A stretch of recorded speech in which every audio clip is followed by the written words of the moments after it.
Buenas tardes a ustedes, un gusto. Bueno, hablemos de la decisión que se ha tomado y recién charlábamos aquí antes de salir al aire si cuánto tiempo hace que no había una reunión intergremial que nuclea a docentes y no docentes y a los diferentes gremios para en conjunto establecer, por ejemplo, en este caso, un plan de lucha. ¿Hace rato que esto no ocurría o nos equivocamos? Mire, yo no tengo registro, la verdad. Es más, se hizo la reunión en la Federación Nacional de los No Docentes, la FATUN, en Capital Federal, Belgrano al 3700. Yo no la conocía. Hermoso, un lindo salón, un edificio, pero lo que quiero decir con esto, no la conocía, fui 6 años secretario general de la Federación y no conocía la sede de la FATUN. Quiere decir que no hubo instancias que nos juntaran. Bueno, hoy sí. Por eso digo, es histórica, es inédito. Nos juntamos la Federación de No Docentes, todas las federaciones docentes, con ADU Histórica, con ADU, FEDUN, también estaba la representación de UDA y CETERA, la federación que agrupa a los docentes de la Universidad Tecnológica, bueno, y un común acuerdo de la necesidad de que tenemos que estar todos juntos, que es una situación muy grave, en lo salarial y en lo presupuestario, y de ahí esta decisión. Bueno, todos juntos el 14 de marzo vamos a un paro nacional en todas las universidades nacionales. Si hubiera que sacar una fotografía, esta primera que usted nos acaba de contar me parece que ya es muy potente, pero otra más de la situación en general. Veíamos un artículo publicado hace unos días por Martín Becerra, que además de un conocido investigador, es docente universitario, que decía el ajuste que se está practicando y que se va a seguir practicando sobre las universidades también es absolutamente inédito. Es inédito. A ver, nunca habría que, en todo caso, sacar la cuenta en la época de la hiperinflación del año 89, pero nosotros tuvimos de diciembre, en 3 meses, una pérdida casi del 50% del poder adquisitivo de los salarios. Eso es inédito, es inédito. O sea, 25% de inflación en diciembre, cobramos un 6% de incremento salarial, 20% de inflación en enero, 0% de aumento salarial, recién ahora en febrero un 16% de incremento salarial, que en realidad es un 6%, porque el 10% ya estaba acordado en una paritaria del gobierno anterior. O sea, una pérdida muy, muy grande en la famosa licuación de los salarios con la inflación, incluso más que en los estatales nacionales. Los estatales nacionales recibieron un 16% en enero y nosotros 0%. O sea, estamos ante una situación en sentido inédita. Y lo presupuestario también es inédito.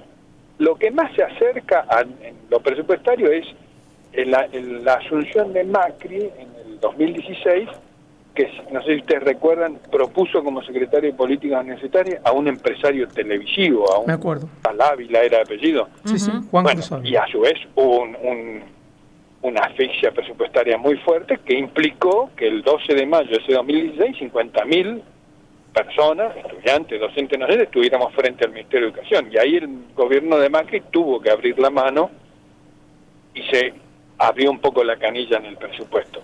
Bueno, pero acá el ataque, uno puede pensar que es mucho más generalizado porque no solamente afecta los salarios, sino que estamos hablando de infraestructura que está siendo afectada, obras que dejaron de ser financiados. En nuestra universidad se está hablando de la dificultad de sostener los comedores, por ejemplo.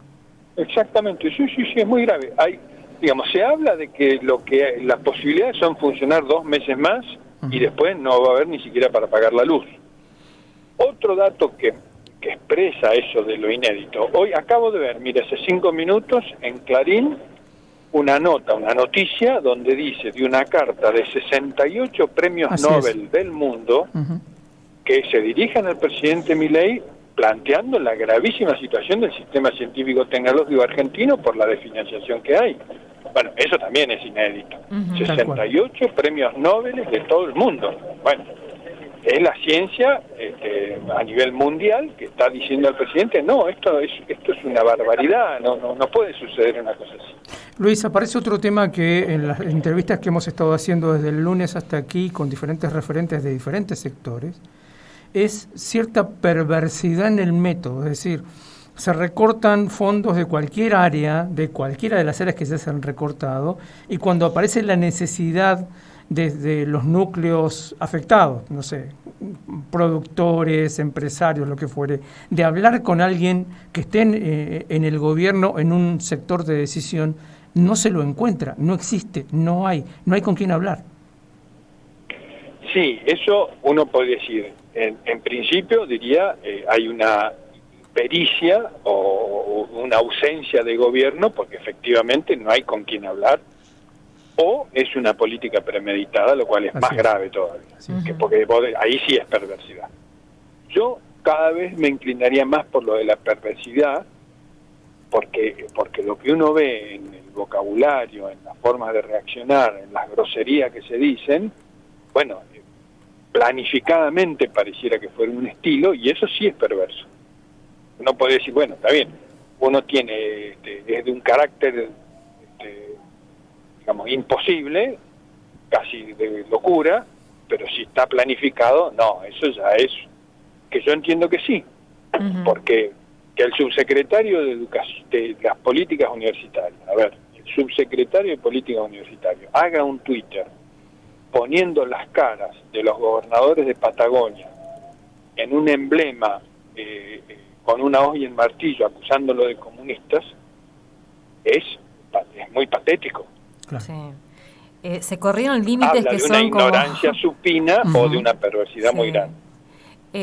Tiscornia, ¿y qué pasa con las autoridades de las universidades públicas? ¿Cómo es ahí la discusión también y cómo ha sido la reacción? Bueno, hay muchos rectores, varios. A ver, si me hacen recordando, Universidad Nacional del Comahue, de Chubut, de Comodoro Rivadavia, de Santa Cruz, la UBA, la Universidad Nacional de La Plata, la Universidad Nacional de Rosario, que se han pronunciado los rectores, consejos superiores, con este mismo tema, denunciando la gravísima situación. El Consejo Interuniversitario Nacional, que agrupa a todos los rectores, también hizo un pronunciamiento muy, muy fuerte. O sea, entiendo que, y es correcto que hagan, y es necesario que lo hagan, las autoridades universitarias están diciendo esto no puede sostenerse y le reclaman al gobierno que dé los incrementos presupuestarios mínimamente imprescindibles, porque se está funcionando con un presupuesto que es del año pasado, que a valores nominales es como si tuvieran un tercio del dinero que hace falta. Para dar un dato, un rector, una rectora de una universidad me dice, mire, recibimos 120 millones de pesos en enero y gastamos 240 para pagar lo que tenemos que pagar en enero. O sea, hay una situación de definimiento. Eso, digamos, no se puede sostener más de 2 meses. Ahora, ¿qué márgenes hay? Escuchábamos a algunos legisladores nacionales plantear que, bueno, tendrán que en algún momento el Congreso empezar a discutir leyes para sostener el financiamiento de áreas tan sensibles, entre ellas la educación superior. ¿Ustedes están hablando con legisladores? ¿Están hablando con, no sé, con gobernadores como para que también puedan empezar a presionar desde otros sectores? Se está haciendo, y uno de los temas que se conversó en la reunión de ayer fue eso, en términos de más organizadamente y planificadamente, y acordamos todos, es decir, hablar con todos los gobiernos de todas las provincias, hablar con los diputados para avanzar en ese tipo de legislación. O sea, proyectos de ley que reglamenten y establezcan las pautas mínimas de funcionamiento y que no quede al arbitrio de la locura o la perversión de alguien que esté gobernando. Eso quedó como tarea. Quedó como tarea, lo asumimos todos y lo vamos a hacer de acá en adelante. Luis, hay un tema que me gustaría por ahí una reflexión suya. Seguramente usted y todos recordaremos aquella famosa viñeta que tanto revuelo causó hace bastante tiempo ya, firmada por Altuna en el diario Clarín, donde se acusaba o se decía de los investigadores de CONICET que eran ñoquis. Yo no trabajo, soy ñoquis del CONICET, decía el protagonista de esa viñeta. Esto tiene que ver con la instalación de un sentido común sobre el CONICET y el no trabajo, y algo parecido está haciéndose con las universidades nacionales. Usted hablaba del Comahue, una pintada del año pasado, cuando apenas ganó Milei, diciendo, bueno, muy agresivamente, se les va a terminar, etcétera.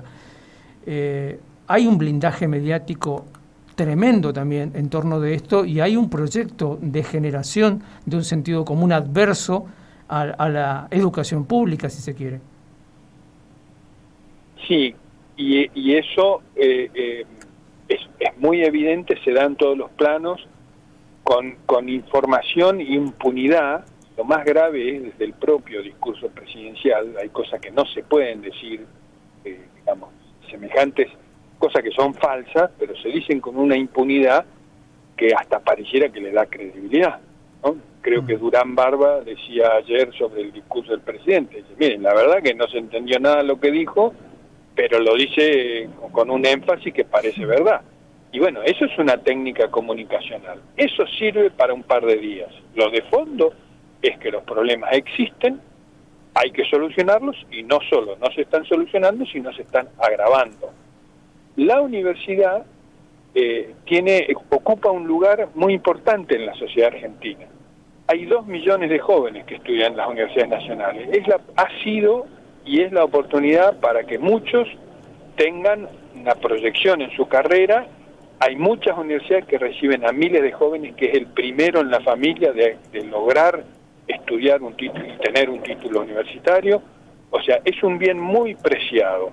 Yo creo que se está subestimando eso, se está subestimando esa valoración y ese gran avance que tiene la Argentina. Y eso, bueno, se va a expresar seguramente en el reclamo. El 1 de marzo hubo una movilización en La Plata de más de 2.500 personas, estudiantes, docentes, no docentes, todos juntos, en un momento donde todavía no habían empezado las clases. Bueno, está mostrando lo que realmente hay, que es lo que se tiene que expresar. Ahora en marzo se va a expresar.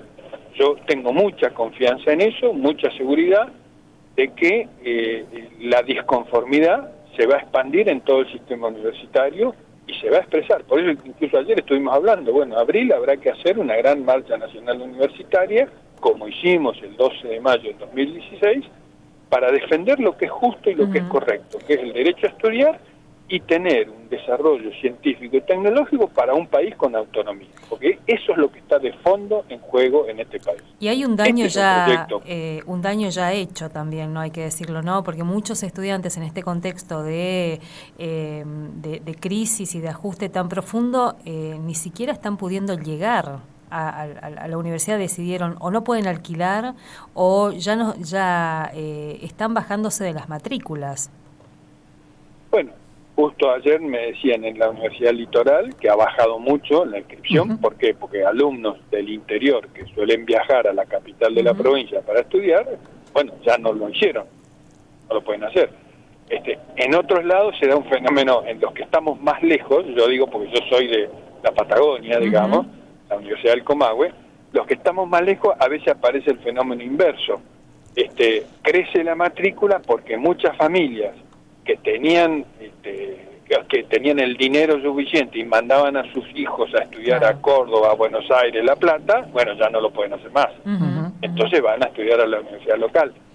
Bueno, pero corre peligro ese derecho y corre peligro el proyecto de país. Un país hoy que no tiene desarrollo científico es un país condenado a la miseria y a la subordinación. Tal cual. Luis, muchísimas gracias por atendernos y seguramente seguiremos hablando de todos estos temas. No, por favor, muchas gracias a ustedes. Hasta luego. Charlábamos con Luis Tiscornia, él es el secretario gremial de Conadu Histórica, como él mismo lo señalaba, pertenece a una de las asociaciones